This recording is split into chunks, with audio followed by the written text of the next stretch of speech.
Small business is a big deal. I know that, you know that, but we need everybody to know it.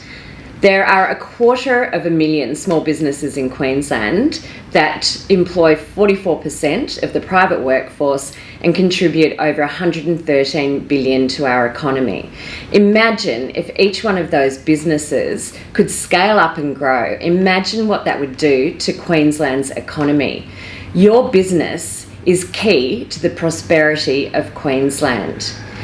Coming up to the Queensland election, we need to have an incoming government that is going to implement policies and programs that are transformational. That's why you need to attend our Meet the Candidate session this Thursday, the 17th of September at 5:30 p.m.